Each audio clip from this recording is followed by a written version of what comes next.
જય શ્રી કૃષ્ણ મિત્રો, સ્વાગત છે તમારું આપણી ચેનલ શ્રી વેદાંત શ્રીમાં। આજે આપણે આ વિડીયોમાં 16 સોમવારની વાર્તા સાંભળીશું। જો એ પહેલાં ચેનલ પર નવા છો તો વિડીયોને લાઈક કરી, શેર કરી, સબસ્ક્રાઈબ જરૂરથી કરજો। ધન્યવાદ। આ વ્રત શ્રાવણ માસના પહેલા સોમવારથી શરૂ કરાય છે અને 16 સોમવાર સુધી આ વ્રત કરી મહાદેવજીના મંદિરે જઈ ત્યાં શિવ પાર્વતીની પૂજા કરાય છે।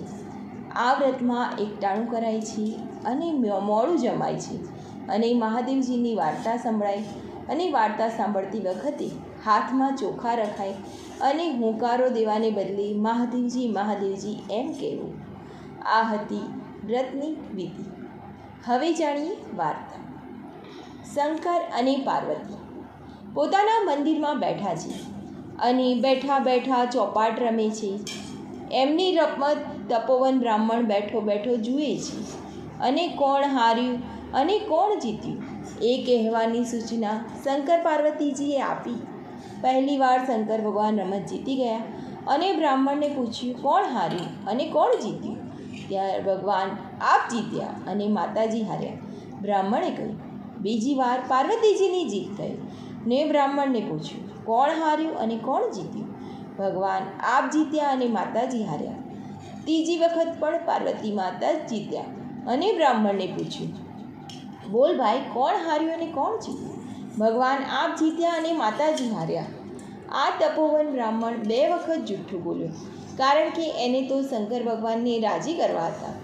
આથી પાર્વતીજી ક્રોધે ભરાયા અને બ્રાહ્મણને શાપ આપ્યો, હે બ્રાહ્મણ, 3 બાજીમાંથી 2 બાજી હું જીતી ગઈ છું, છતાં તું જૂઠું બોલ્યો, એટલે મારો તને શ્રાપ છે। તને આખા શરીરે કોડ ફૂટી નીકળશે। અને તરત બ્રાહ્મણને આખા શરીરે ત્યાં ને ત્યાં જ કોડ ફૂટી નીકળ્યા।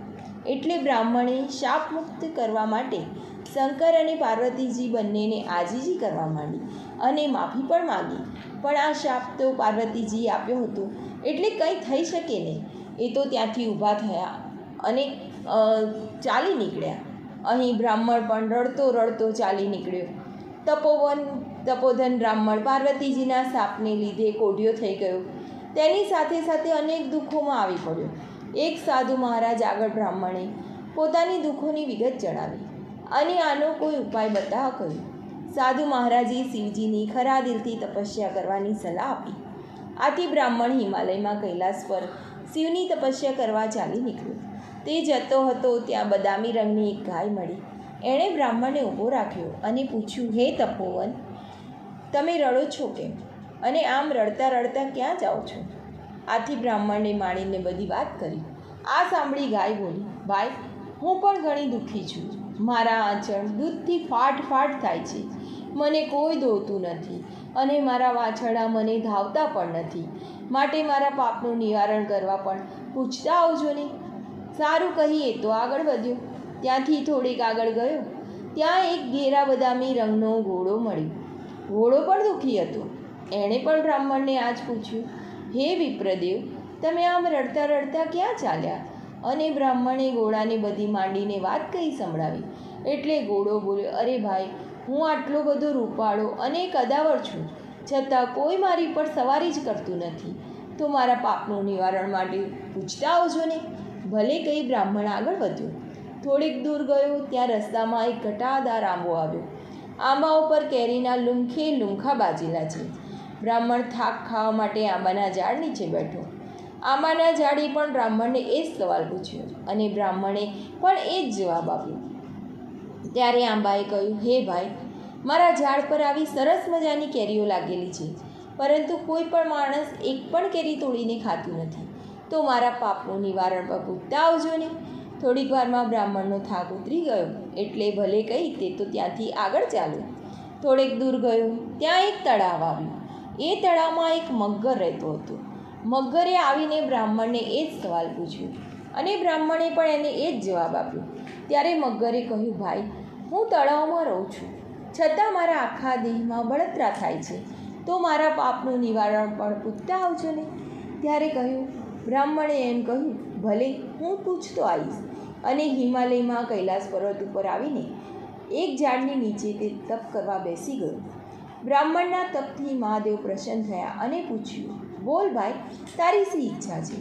ભગવાન, મને માતાજીના શ્રાપમાંથી ઉગારો અને મારો કોઢ મટાડી દો. ભાઈ, આને માટે એક જ રસ્તો છે, અને તે એક, જો તું 16 સોમવારનું આ વ્રત કરે તો તારો કોઢ મટી જાય. ભગવાન, મારે આ વ્રત કેવી રીતે કરવું? જો સાંભળ, આ વ્રતની શરૂઆત શ્રાવણ માસના પહેલા સોમવારથી થાય છે અને 16 સોમવાર સુધી કરવામાં આવે છે. દર સોમવારે સવારમાં વહેલા ઉઠી નાહી ધોઈ 4 દોરાને ભેગા કરીને થોડા થોડા અંતરે એક એક કરીને 4 ગાંઠ વાળવાની હોય છે. ત્યાર પછી એ દોરો ગળામાં પહેરી લેવાનો હોય છે. પછી મહાદેવજીના દર્શન કરવાના. દર સોમવારે એકટાણું કરવાનું, મોડું જમવાનું. આમ શ્રાવણ, ભાદરવો, આશુક અને કારતક માસનો છેલ્લો સોમવાર આવે તે 16મો સોમવાર થાય ત્યાં સુધી સોમવાર કરવાના. 16મા સોમવારના દિવસે 4.5 શેર ઘઉંના લોટના લાડવા બનાવવાના.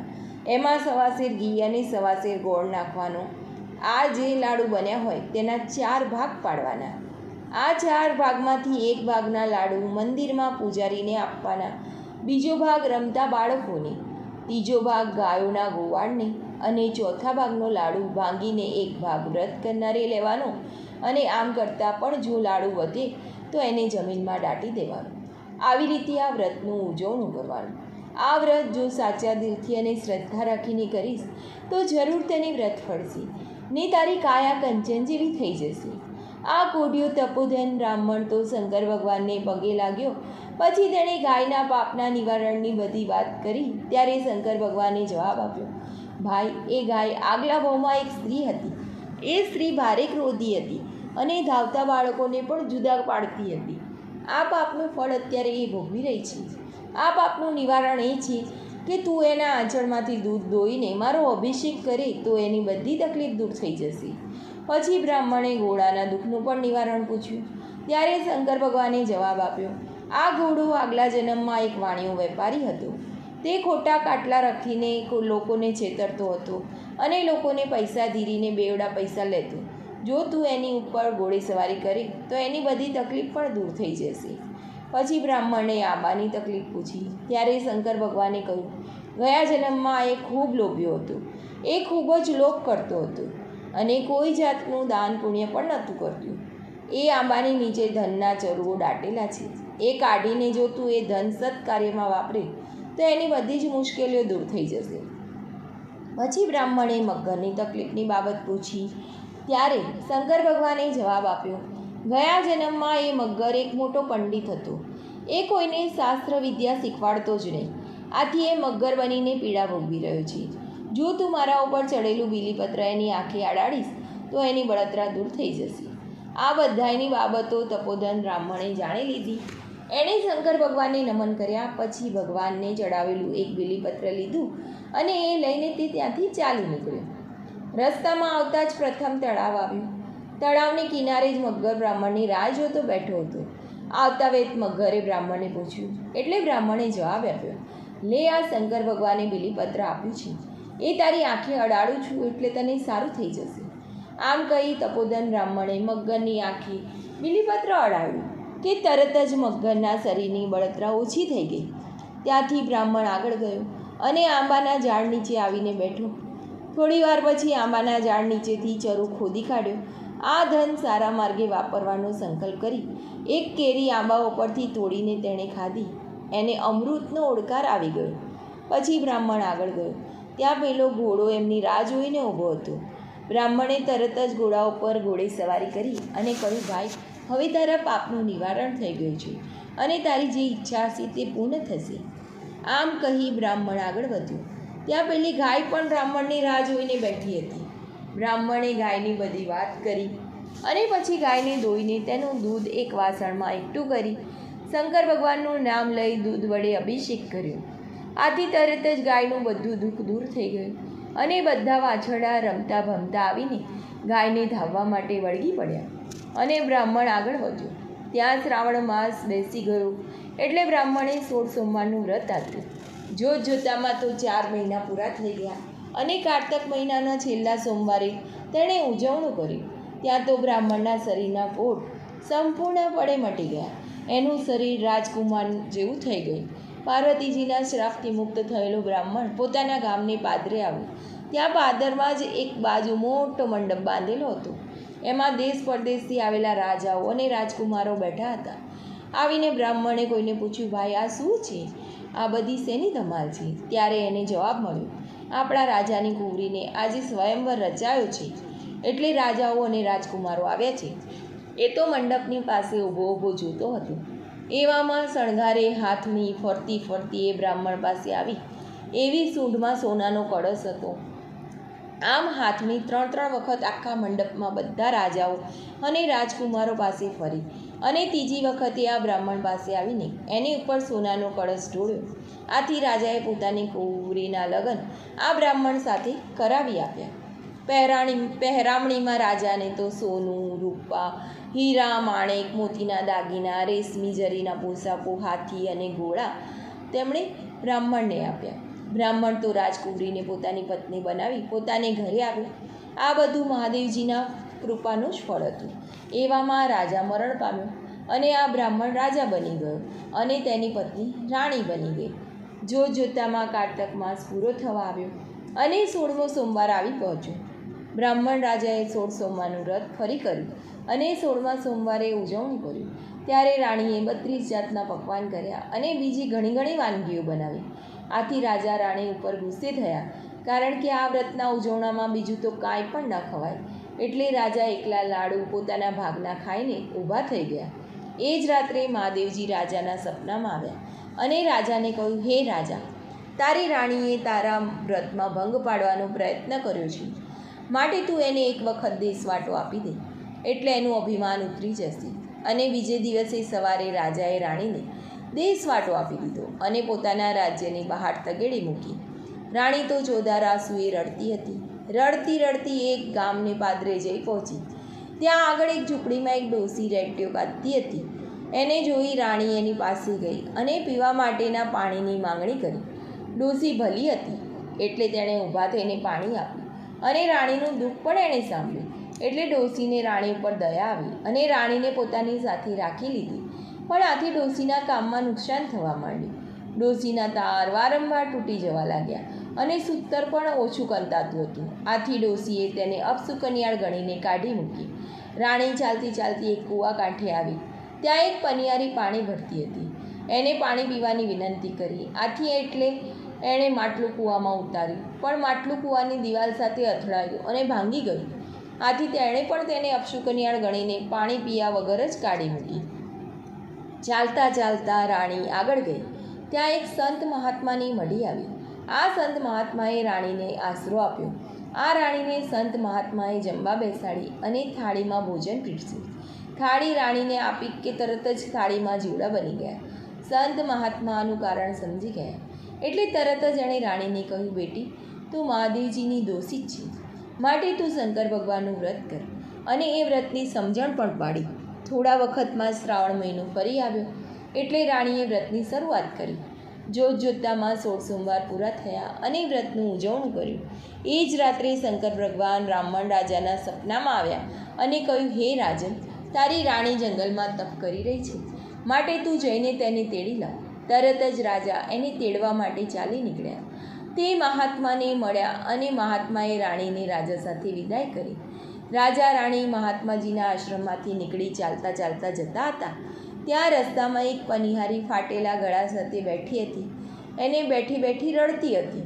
રાણીએ એને મંત્રેલો જળ ભરેલો ઘડો આપ્યો અને મહાદેવજીના વ્રતનો મહિમા કહી સંભળાવ્યો. આગળ જતાં ગાંગલી ગાચણની ધાણી આવી, પણ એ ધાણીમાંથી તેલ નીકળતું ન હતું. રાણીએ આ વાત જાણી અને ધાણી ઉપર પવિત્ર જળનો છંટકાવ કર્યો એટલે તરત જ ધાણીમાંથી તેલ નીકળવા માંડ્યું. ગાંગલી ધાચણ રાજી થઈ ગઈ અને એને પણ રાણીએ મહાદેવજીના વ્રતનો મહિમા સમજાવ્યો. આગળ જતાં રસ્તામાં માલણની એક ઝૂંપડી આવી. માલણ કરમાયેલા ફૂલનો ઢગલો લઈને બેઠી હતી અને રડતી હતી. એની વાત સાંભળીને રાણીએ એ ફૂલની ઉપર પણ મંત્રેલો પવિત્ર જળનો છંટકાવ કર્યો. આથી તરત જ બધા ફૂલો પણ ખીલી ઉઠ્યા અને રાણીએ એને મહાદેવજીના વ્રતનો મહિમા સમજાવ્યો. પછી રેટીઓ કાઢતી ડોસીની ઝૂંપડીએ આવી અને પોતે રેટીઓ ફેરવી લાંબા તાર કાઢી બતાવ્યા. એવામાં રાજા રાણી મહેલમાં આવી પહોંચ્યા. આખા નગરને રાજમહેલના મેદાનમાં જમવા માટે તેડાવ્યા. પણ ગામમાંથી એક કુંભારની સાસુઓ જમવા આવ્યા ને એ ભૂખ્યા હતા. રાણીએ એને તેડાવ્યા. એની પાસે રાણીએ મહાદેવજીના વ્રતની વાર્તા કહી અને સાસુએ મહાદેવજી મહાદેવજી કહી હુંકારો ભર્યો. આ ડોસી બહેરી અને આંધળી હતી. મહાદેવજીની વાર્તા પૂરી થઈ કે તરત જ આ કુંભારની ડોસી દેખતી પણ થઈ ગઈ, સાંભળતી પણ થઈ ગઈ. આથી રાણીએ કહ્યું, માજી, આ બધો પ્રતાપ તો મહાદેવજીનો છે. એમ? હા માજી, તમે આ મહાદેવજીની વાર્તા સાંભળી કે ન સાંભળી, પણ એનું ફળ તમને જરૂરથી મળ્યું. અને ત્યાર પછી એ ડોસીએ અને એના દીકરાની વહુએ 16 સોમવારનું વ્રત કરવાનો સંકલ્પ કર્યો. 1 વર્ષ વીતી ગયું આ વાતને, અને રાણીએ એક સુંદર રાજકુમારને જન્મ આપ્યો. આ કુંવર યુવાન થયો અને બ્રાહ્મણ રાજા રાણી ઘરડા થયા. એટલે રાજા રાણીએ પોતાના રાજકુંવરને ગાદી સોંપી ને બંને જણા મહાદેવજીની ભક્તિ કરવા લાગ્યા. ખાધું પીધું ને મોજ કરી. હે મહાદેવજી, તમે જેવા રાજા રાણીને ફળ્યા તેવા આ વ્રત કરનાર અને તમારી વાર્તા સાંભળનાર સૌને ફળજો. જય મહાદેવ, મહાદેવ હર, જય ભોળાનાથ.